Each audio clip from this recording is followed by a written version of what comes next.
Hi guys, எல்லாருக்கும் வணக்கம். So welcome to my channel. This is Marshall Skins. So நம்ம channel subscribe பண்ணுங்க, like பண்ணுங்க, ஷேர் பண்ணுங்க. என்ன பார்க்க போறோம் அப்படின்னா வந்துட்டு 1 வீக் முன்னாடி வந்த படம். ஸோ பிளாக்மெயில் எல்லாம் கற்றுக் கொடுக்குற இந்த சமூகம் பழிய மட்டும் அப்படிங்கிற படம் வந்து நம்மளுடைய ஜீப் நடிச்சிருக்காரு. பெண்ணே நான் பற்றி கூட பார்த்தேன். ஸோ அந்த படம் எப்படி இருக்குது, என்ன இருக்குது, எப்படி இருக்குது, என்ன பண்ணியிருக்காங்க, என்ன சொல்லியிருக்காங்க, என்ன சொல்லியிருக்காங்க அப்படின்னு ஃபுல் டீட்டெயிலாக பார்க்க போகிறோம். ஸோ இந்த படம் வந்துட்டு என்ன கேட்டீங்க அப்படின்னா வந்துட்டு நல்லா இருக்கு. வாங்க வீடியோ பார்க்கலாம்.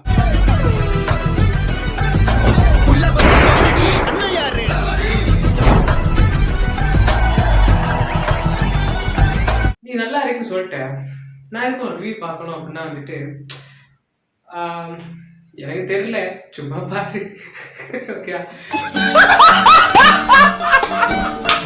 ஸோ இப்போ மேட்ரு என்ன அப்படின்னா வந்துட்டு இந்த படத்தோட கதை என்ன அப்படின்னா ஒரு ஒரு கேரக்டர், ஒரு அப்பா அம்மா ரொம்ப பணக்காரங்க. ஸோ அந்த மாதிரி ஒரு கேரக்டர் வந்துட்டு தன்னோட மகளை கூட்டிகிட்டு, சின்ன பாப்பா கூட்டிகிட்டு கொடைக்கானல் வரைக்கும் போயிட்டு இருக்காங்க. போயிட்டு இருக்கும்போது வந்துட்டு திடீர்னு பார்த்தா நம்மளுடைய ரமேஷ் திலக் இருக்காருல்ல, ஸோ அவர் வந்துட்டு அந்த காரை வந்துட்டு இடிக்க மாதிரி ஒரு சீன் கிரியேட் பண்ணி ஒன்று பண்ணுறாங்க. திடீர்னு பார்த்தா சரி அவனை எப்படியே பேசி முடிச்சு அந்த ஆக்சிடென்ட் மாதிரி வந்ததுக்கான ஏதோ ஒன்று உடஞ்சதுக்கு வந்துட்டு காசையும் கொடுத்துட்டு சரி நீ போப்பா, எனக்கு வேற வழியில் என் ஃபேமிலி பக்கத்தில் இருக்குது, நீ போப்பா அப்படின்னு சொல்லிட்டு ஸ்ரீகாந்த் அவர் ரமேஷ் திலக்கை வந்துட்டு சொல்லி அனுப்பிச்சிடுறாரு. அனுப்புனதுக்கு அப்புறம் வந்துட்டு சரி அப்படின்னு இவங்க வந்துட்டு பின்னாடி குழந்தை இருக்கா இல்லையா அப்படிங்கிறத கூட பார்க்காம வந்து என்ன பண்றாங்க அப்படின்னா கார் எடுத்து பார்க்கணும் போயிட்டாங்க. போயிட்டு இருக்கும்போது பார்த்தா குழந்தைய காணும். என்னடா இது அடம் ரொம்பல அப்படி வர சீன் கிரியேட் ஆகிட்டு திரும்ப போய் பார்த்தா அவங்க யாருமே இல்லை.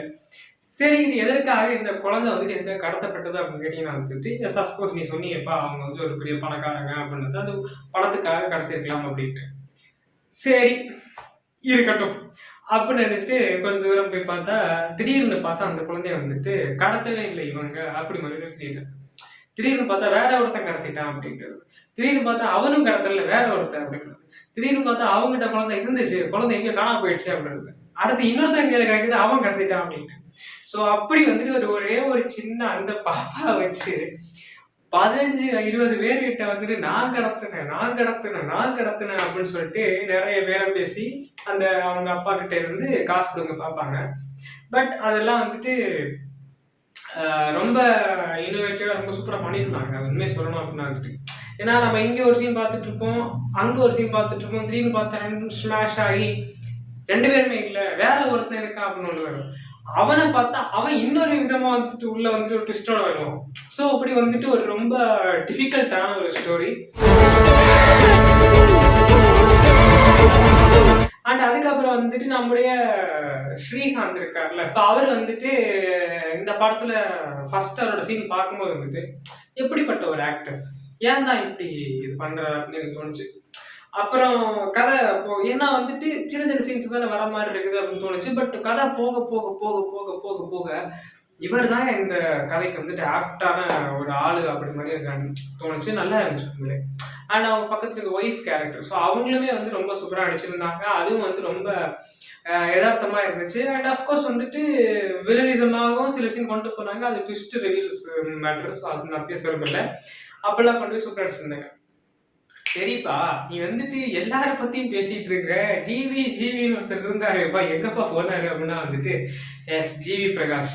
இந்த படத்துல வந்துட்டு அவர் நான் சொன்னோம் அப்படின்னா அவர் ஒரு ஹீரோ மெட்டீரியல் அப்படி மாதிரி வந்துட்டு தோணவே தோணாது. ப்ராமிஸ் சொல்றேன், ஒரு ஹீரோ மெட்டீரியல் அப்படிங்க மாதிரி தோணவே தோணாது. அந்த படத்துக்குள்ள வாழ்ந்துட்டாருன்னு வேணா சொல்லலாம். என்னடா உண்மைதாங்க, நான் போய் சொல்லுங்க. அந்த படத்தை நீங்க பாத்தீங்க அப்படின்னா வந்துட்டு ஒரு நார்மலான ஒரு ஆர்டினரியான ஒருத்தன் வந்துட்டு என்ன பண்றான் அப்படின்னா தன்னோட வாழ்க்கைக்கு டெய்லி லைஃப் வாழ்க்கைக்கு என்ன பண்ணுவோம், கார் ஓட்டிக்கிட்டு இல்லை வேன் ஓட்டிக்கிட்டு இல்லை அந்த ஏதாச்சும் வந்துட்டு வேலை பார்த்துக்கிட்டு இல்லை கடையில் ஒரு ரெஸ்டாரண்ட்ல வேலை பார்த்துட்டு இந்த மாதிரி ஒரு ஆர்டினரியான மேலே வேலை பார்த்துட்டு இருக்கான். சாக்கடை அல்றது, குப்பை வாடுறது, இந்த மாதிரி நிறைய வேலை பார்த்துட்டு இருக்காங்கல்ல. இவங்கெல்லாம் வந்து மிடில் கிளாஸ் நம்மள மாதிரி என்ன மாதிரி. அப்ப அந்த மாதிரி இருக்கும்போது வந்துட்டு இவரை பார்த்தாலும் நமக்கு அப்படிதான் தோணும், ஆர்டினரி மேன். எஸ் பார்க்கும்போது நமக்குள்ள ஒரு கனெக்ட் ஆகும், இவன் தாண்டா அப்படி மாதிரி இருந்துட்டு. சரி அப்படியே போயிட்டு இருக்கும்போது திடீர்னு பார்த்தா அவரோட லைஃப்லயே வந்துட்டு நிறைய சிக்கல்கள் இருக்கும்.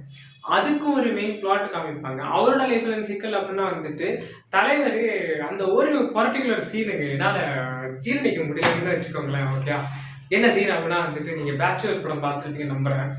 அந்த பேச்சுலர் படத்துல வந்து என்ன முக்கியமான சீன் என்னது அது யாருக்காவது தெரியுமா? தெரிஞ்சா கமெண்ட் பண்ணுங்க. நான் சொல்றதுக்கு முன்னாடி கமெண்ட் பண்ணீங்க அப்படின்னா அப்படியே நீ சொல்ல முன்னாடி நான் கமெண்ட் பண்ணிட்டேன் அப்படின்னு சொல்லிடுங்க. ஆனா உங்களுக்கு ஒரு 5 செகண்ட் டைம் தரவா? சரி, நானே எழுதுவேன்.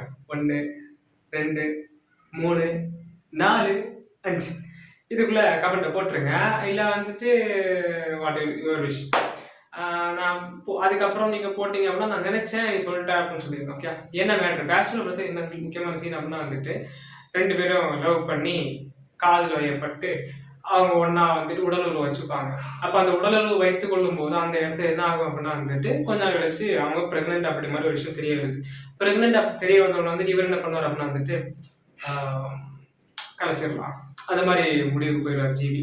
அப்போ அந்த பொண்ணு சொல்லி இல்லை எனக்கு வளர்க்கணும், கலைக்கணும், வளர்க்கணும், கலைக்கணும், வளர்க்கணும், வளர்க்கணும், கலைக்கணும், கலைக்கணும், வளர்க்கணும், இப்படி போயிட்டு இருக்கோம் அந்த சீன். அப்போ வந்துட்டு நமக்கு தோணும் அந்த பொண்ணு இவ்வளோ இதாக இருக்குது, ஸ்ட்ராங்காக இருக்குது, இவன் ஏன் இப்படி இருக்கிறான் அப்படின்னு தோணும். பட் அதுக்கப்புறம் வந்து அது வந்து படம் அப்படியே கிளைமேக்ஸில் போயிட்டு அப்படியே சேர்ந்துருவாங்க. அது பிளா பிளா பிளா நிறைய சீன்ஸ்லாம் இருக்குது.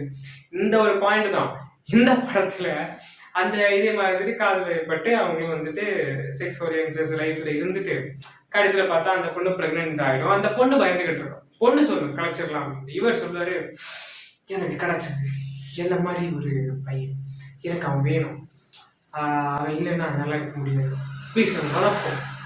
நம்மளால வந்துட்டு எதுவுமே இல்லை அப்படின்னு நினைக்காது, நம்மளுக்கு எல்லாமே வரும், நம்ம வந்துட்டு எல்லாம் செட்டில் ஆகிட்டு தான் எதாவது பண்ண முடியும் அப்படின்னா வந்துட்டு நாட்டில் பாதி கல்யாணம் பண்ண மாதிரி இருக்கணும். அப்படி அவங்க கலைகள்னு சொல்லும்போது இவங்க வளர்க்கணும், இவன் வளர்க்கணும்னு சொல்லும்போது அவங்க கலைக்கணும். இப்படி சொல்ற அந்த சீன் வந்து பார்க்கும் வந்துட்டு எனக்கு அந்த பேச்சுலர் படத்து ஞாபகம் வந்துச்சு. தலைவன் தானே கலைக்க சொல்லணும், அவையே கலைக்கணும்னு சொல்லிட்டு இருக்கான் அப்படி வருது. ஸோ அந்த ஒரு பர்டிகுலர் சீன் மட்டும்தான் எனக்கு வந்துட்டு கொஞ்சம் ஏற்றுக்க முடியல, மற்ற மாதிரி ஓகே தான். அண்ட் அதுக்கப்புறம் வந்துட்டு அந்த ஜிங்கிலி அப்படின்னு சொல்லுவாங்க. யார் அந்த ஜிங்கிலி அப்படின்னு நீங்கள் படத்தை பாருங்க. அந்த ஜிங்கிலியை வந்துட்டு கடத்தி வச்சுட்டு அவன் ஒருத்தன் பேர பேசிட்டு இருப்பான். அதுலேயே முக்கியமான ஒரு சீன் இருக்குது. நம்ம கூட வேலை பார்க்குற தொழிலாளர்கள் அப்படின்னு நம்மளுக்கு தெரிஞ்ச நம்ம ஓனர் இருப்பார்ல, நம்ம வந்துட்டு அவங்களுக்கு உண்மையாக தான் இருக்கும். பட் ஆனால் வந்துட்டு அவங்க நினைக்கிறது என்ன அப்படின்னா வந்துட்டு காசு திருட்டுறாங்க, நம்மளை ஏமாத்துறாங்க அப்படிலாம் நினைச்சிட்டு இருப்பாங்க. சில பேர் சின்னதாக பொருள் காணாம போச்சுன்னா அவங்கள வந்து என்ன பண்ணுவாங்க, நீ எடுத்தியா நீ எடுத்தியா நீ எடுத்தியா நீ எடுத்தியா நீ எடுத்திருப்பேன் அப்படி வந்து சில விஷயம் நடக்குது.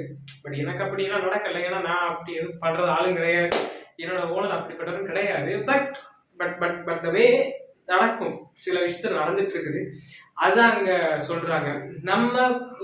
நம்ம ஒருத்தங்க வேலை பார்க்குறோம், நம்ம கூட வேலை பார்க்குறவங்க வந்துட்டு நம்ம எப்படி இருக்கணும் அப்படின்னா ஒரு ரிலேஷன்ஷிப்பாக இருக்கணும், ஒரு பாண்டிங்கோடு இருக்கணும். அப்போ தான் வந்து அந்த ஒர்க் நல்லா இருக்கும் அண்ட் அந்த விஷயங்களும் சூப்பராக போயிட்டு இருக்கும், அந்த வேலையும் நல்லா இருக்கும். பட் ஆனால் அங்கே வந்துட்டு ஒரு ட்ரஸ்ட் மெயின்டைன் ஆகாது, அந்த ஓனருக்கும் அந்த லேபருக்கும் இருக்கிற ட்ரஸ்ட் மெயின்டைன் ஆகாது. அதில் நடக்கிற சிக்கலை வந்துட்டு காமிப்பாங்க. அண்ட் கடைசி வந்துட்டு அதுக்கு என்ன சொல்யூஷன் அப்படிங்கிறதே காமிச்சு அதில் ஒரு டைலாக் செப்பரேட்ஸாக போயிட்டு இருக்கும். ஸோ அந்த செப்பரேட் டைலாகும் வந்து சூப்பராக இருக்கும், கனெக்டிங்காக இருக்கும். இப்போ ஒரு படம் பார்த்தோம் அப்படின்னா வந்துட்டு அந்த டைலாகாக இருக்கட்டும், அந்த ஒரு சீன்ஸாக இருக்கட்டும், நமக்கு வந்து மனசில் பதியும்னு சொல்லுவாங்க தெரியுமா. ஸோ அந்த மாதிரி ஒரு ஆக்டான ஒரு சீன் வந்துட்டு மனசுக்குள்ள பதிஞ்ச மாதிரி இருந்துச்சு. ஏன்னா எனக்கு கனெக்ட் ஆகும். நான் வந்துட்டு நம்மளும் ஒரு மிடில் கிளாஸ் தான், ஸோ நானும் வந்துட்டு மேலே பார்த்துட்டு இருக்கேன், எனக்கும் நடக்கிறது புரியுது சில விஷயங்கள். அப்போ அதை பார்க்கும்போது okay is connect to me அப்படி மாதிரி தோணுது. அண்ட் சொன்னா கேள்றா, தேவையில்லாத வேலை, அடுத்த எமோஷனல்ல விளையாடாதரா. வேற என்ன அப்படின்னா வந்துட்டு நிறைய இடத்துல நிறைய பாயிண்டா ட்விஸ்டர்ஸ் எல்லாம் வந்து சூப்பராக காமிச்சிருக்காங்க. அந்த ட்விஸ்டர்ஸ் எல்லாம் என்ன, அதை நம்ம என்ஜாய் பண்ணணுமா வேணாமா அப்படிங்கிறது நீங்கள் தியேட்டரில் போய் பார்த்து என்ஜாய் பண்ணுங்க. இப்போவும் தியேட்டரில் ஓடிட்டு தான் இருக்குது. ஸோ IMDb ரேட்டிங் வந்துட்டு 8.something கொடுத்துருக்காங்க. ஸோ 8க்கு மேலே தான் இருக்குது. அண்ட் குட் அப்ரோச் தான், ஏன்னா சொல்கிறாங்க வந்துட்டு உண்மையிலே படம் நல்லா தான் இருக்குது. பார்க்காதவங்க வந்துட்டு கண்டிப்பாக தியேட்டர் போய் விசிட் பண்ணி என்ஜாய் பண்ணுங்க. டைம் இன்னும் இருக்குது, நாட்கள் இன்னும் இருக்குது, தியேட்டரில் ஆட்கள் இன்னும் இல்லை. போங்க, பாருங்க, என்ஜாய் பண்ணுங்க. பாய்.